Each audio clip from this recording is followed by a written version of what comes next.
The Bills just made a statement to the rest of the NFL. Kansas City, we can do it too. We can grind out those ugly wins. Hello, everybody. Welcome to Bills Digest. I'm your host, Anthony Senicar. And let's be honest, Sunday morning, you guys were probably smashing some tables. And the same way you guys were smashing those tables, this Sunday morning, I want you guys to smash that like and subscribe button because I've been doing some digging here at Bills Digest, and take a look at this. 97% of you guys watching the video right now are not subscribed to the channel. Come on. Subscribe, join the army, stay in touch here with all your latest Bills news, your latest Bills breakdowns, and everything to do with this crazy Buffalo Bills team and season, because there is plenty of football left. So, the Buffalo Bills have just defeated the New England Patriots 24-21, and let me say, that was an ugly win. Just all around, very, very, very ugly. Kind of Kansas City-esque with letting these bad teams stay in the game.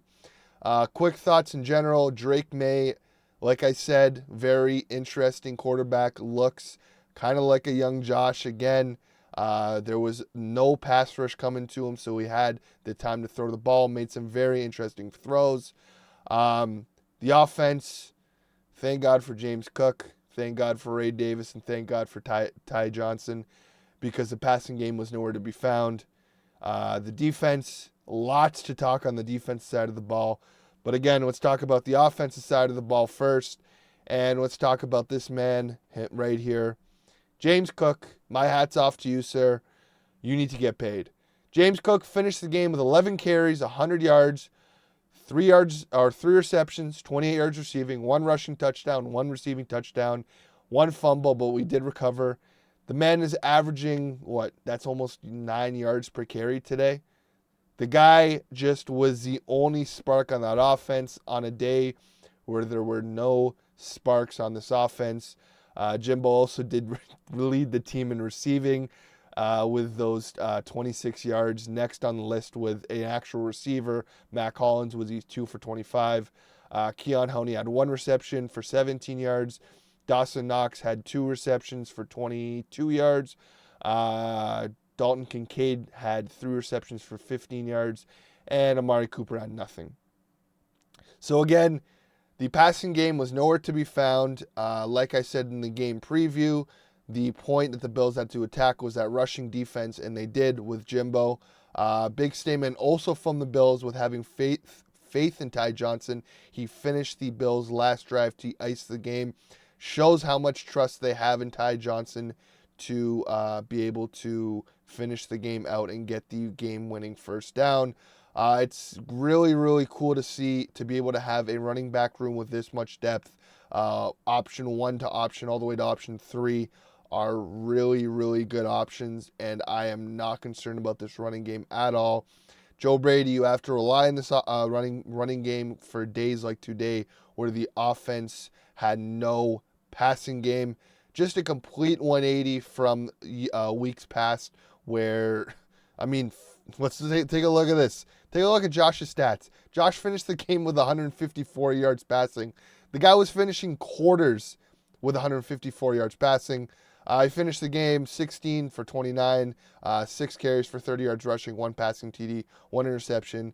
The interception, again, was not a forced ball. It was just a underthrown ball and was pretty much like a punt. Again, the big news of the day, obviously, was Josh and his injury. He got injured around the third quarter. He talked to the media after the game. He said, got a helmet to the funny bone. I went to throw the next one. I had no feeling in my hand. Came out a little wobbly. When he watched the replay again, that ball went up like a duck and just sat there. Thank goodness did not get intercepted. He did continue by saying that he had no feeling in his hand for about 15 minutes. So again, cause for concern. Hopefully Josh is okay. He will definitely be on the injury report. Something I picked up was during the game when they cut to Josh on the side when he kept looking at his pinky on that throwing end. So maybe something going on there, maybe a broken pinky, dislocated pinky, who knows. But as the game went on, he did throw the ball a bit more. So again, nothing for crazy cause for concern. I mean, the guy's got one hand. It came out earlier today that his left hand has been broken since week 1, since that touchdown. And it was only coming out now. Obviously, the glove on the hand was kind of a giveaway, but the guy's been playing with one hand. So again, hats off to him, a warrior. This will obviously knock down Josh, and this will be a blemish in his MVP campaign right now, going up against Lamar and his propaganda machine that is the Baltimore Ravens and their fans. They have another game on Wednesday, so again, they're getting a lot of television time, and if Lamar keeps playing well and Josh is kind of putting up quote-unquote pedestrian numbers, then again, we'll see. This MVP race could not be over, like I've been saying. We need another big game from Josh for him to keep on this MVP campaign. But going off of Josh and just going the offense in general before I switch gears to special teams and defense, trust the run game, let Jimbo cook.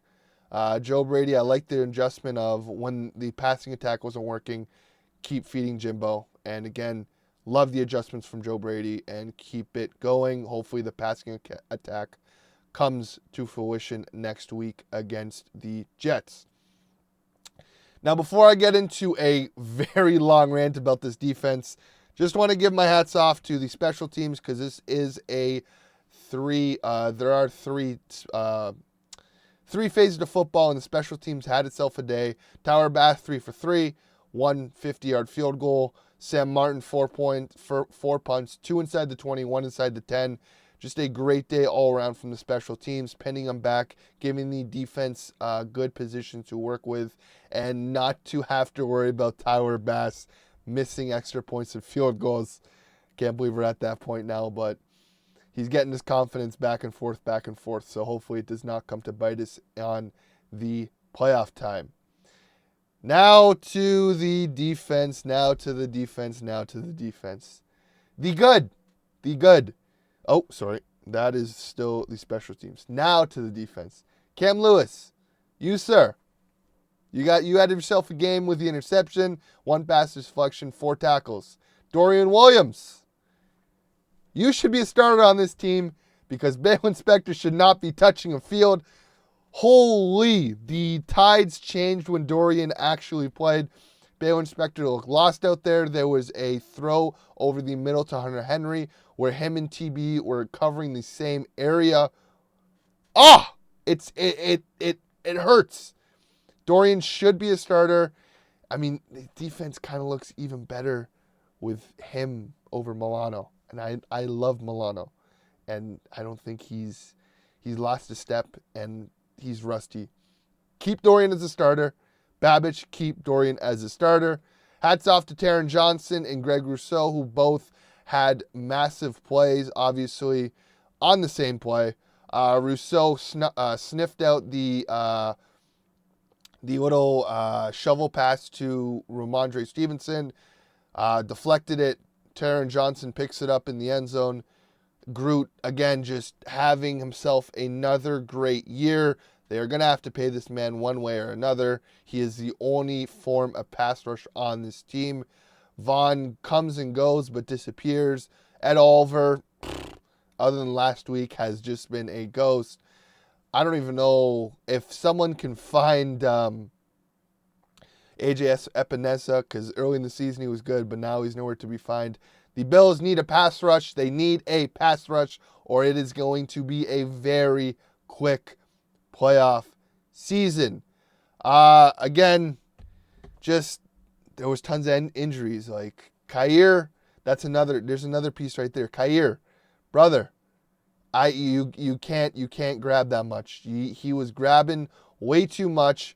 Gave the Patriots on their last touchdown 7 opportunities to get a touchdown. On the 8th, they got it. Obviously, Khair had the 2 DPI or defensive pass interference.